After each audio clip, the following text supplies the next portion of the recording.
Assalamualaikum warahmatullahi wabarakatuh. Selamat pagi anak-anak. Semoga masih semangat ya belajarnya. Oke, hari ini kita akan belajar tema 2, subtema 2 pembelajaran kedua. Oke ya, tetap dengan Ibu Ocha. Oke, kita langsung ke pembelajarannya. Kemerdekaan yang diraih oleh bangsa Indonesia tidak lepas dari makna yang terkandung dalam sila ketiga, yaitu Persatuan Indonesia. Mengapa persatuan dan kesatuan penting? Apa yang akan terjadi jika negara kesatuan Republik Indonesia tidak bersatu? Ayo kita pelajari. Meskipun Indonesia terdiri atas ribuan pulau yang membentang dari Sabang sampai Merauke dengan penduduk yang berasal dari latar belakang dan kebudayaan yang berbeda-beda, namun dengan semangat persatuan dan kerjasama, bangsa Indonesia mampu mengusir penjajah dari bumi Indonesia. Bersatu kita teguh, bercerai kita runtuh adalah semboyan yang sering didengungkan untuk meningkatkan semangat persatuan pada masa penjajahan. Sampai masa sekarang masih ya sering kita mendengarnya. Oke, kita ada bacaan nih. Kami berbeda namun kami bekerja sama. Matahari belum tinggi ketika Edo, Dayu, dan teman-temannya bermain di halaman sekolah. Ada yang bermain lompat karet, ada yang bermain petak jongkok, ada yang bermain congklak di selasar kelas, dan sebagian lagi ikut dalam permainan rangku alu. Itu seperti yang digambar ya. Edo, Dayu, Siti, Udin, Beni, dan Lani memilih ikut permainan rangku alu bersama beberapa teman lain. Mereka memang lebih suka dengan permainan olah tubuh di luar ruangan. Baru beberapa hari yang lalu, teman baru mereka, Yanes, yang memperkenalkan permainan ini. Yanes berasal dari Alor, Nusa Tenggara Timur. Permainan yang menggunakan tongkat bambu ini adalah permainan anak yang digemari di sana. Edo, Dayu, dan teman-teman di SD Nusantara senang sekali mengenal permainan baru ini. Anak-anak di SD Nusantara justru gembira menyambutnya. Perbedaan warna kulit, adat, kebiasaan, bahasa, atau agama tidak mereka anggap sebagai masalah. Semua akrab bermain bersama. Pernah sekali waktu ketika Edo bercanda akrab dengan Siti dan Dayu, Hendra berkomentar, "Ih Dayu, mau-maunya kamu bermain dengan Edo yang berkulit hitam. Nanti kulitmu yang putih tertular hitam loh," ejeknya. Aku tak pernah pusing dengan warna kulit, tak pernah pusing dengan asal daerah. Aku dan Siti pun berbeda.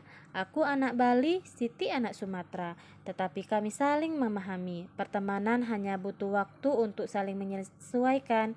Aku pun butuh waktu untuk menyesuaikan diri denganmu, Hendra, balas Dayu. Dayu tenang. Hendra pun terdiam. Sesungguhnya ia juga tidak pernah mengalami masalah dengan temannya yang berbeda asal. Begitulah gambaran keseharian di SD Nusantara. Anak-anak tetap rukun, bekerja sama, dan bersatu. Walaupun mereka berbeda-beda, wawasan mereka semakin kaya karena mengenal adat, bahasa daerah lain. Semakin kaya dengan bermain bersama aneka permainan tradisional. Rangku alu, bentik, gobak sodor, atau cinciripit menjadi perekat yang menyenangkan. Ya, terus setelah kita membaca, kita akan mencari menjawab pertanyaan-pertanyaan ya yang ada. Apa saja perbedaan yang kamu temukan dalam cerita di atas? Dan setelah kita baca cerita tadi, dapat kita temukan perbedaan tadi ada banyak ya. Perbedaannya ada warna kulit, adat, suku bangsa, kebiasaan, bangsa, dan agama. Itu ya perbedaan-perbedaan mereka.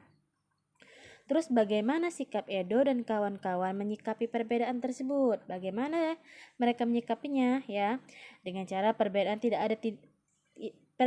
yang ada tidaklah menjadi penghalang ya bagi Edo dan kawan-kawan untuk tetap hidup rukun, berdampingan, dan bekerja sama. Perbedaan yang ada justru makin menguatkan kita untuk bersatu ya. Itu juga harus anak-anak tiru itu. Jangan membeda-bedakan ya. Oke, pertanyaan selanjutnya. Apakah perbedaan menghalangi mereka dalam melakukan kerjasama? Jelaskan. Dari cerita tadi, perbedaan tidak menghalangi mereka untuk bekerja sama ya. Malah mereka anggap perbedaan bukan sebagai masalah dan semua akrab bermain bersama. Itu bagus ya anak-anak ya. Apa manfaat yang kita peroleh ketika mampu bekerja sama dengan orang-orang yang berbeda? Apa ya manfaatnya?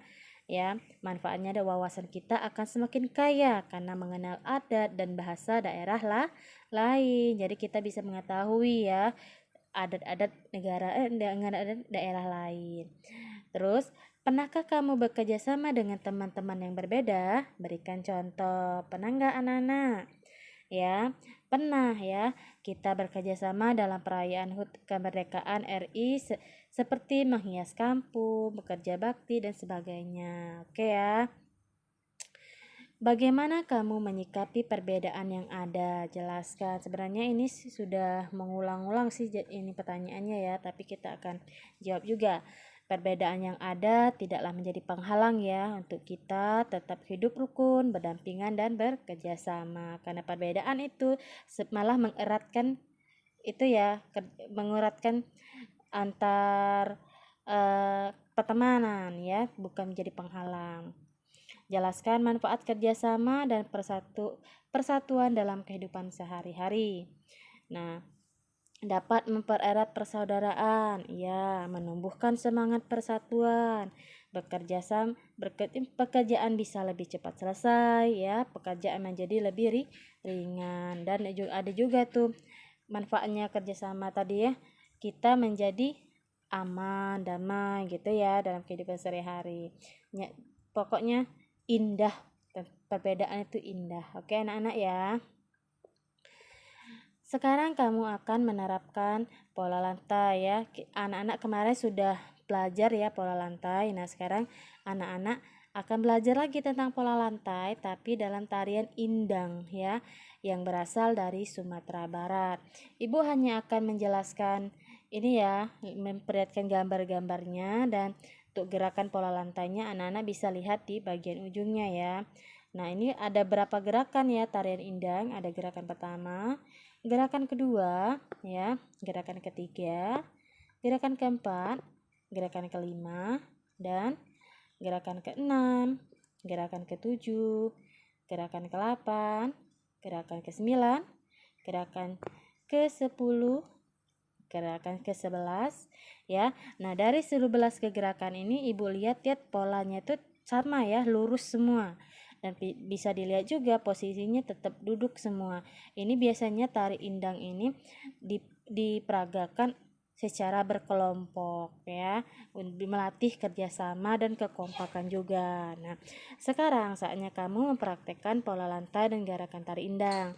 Nah, tugas anak-anak adalah sekarang anak-anak dengan di rumah, kan kita belajar di rumah nih, anak-anak kerjasama dengan orang tua, adik, kakak untuk mempraktekkan tari indang ini. Lebih bagus kalau ada instrumennya. Oke ya. Thanks for watching. See you next video. Jangan lupa untuk di subscribe, like, share, dan komen ya.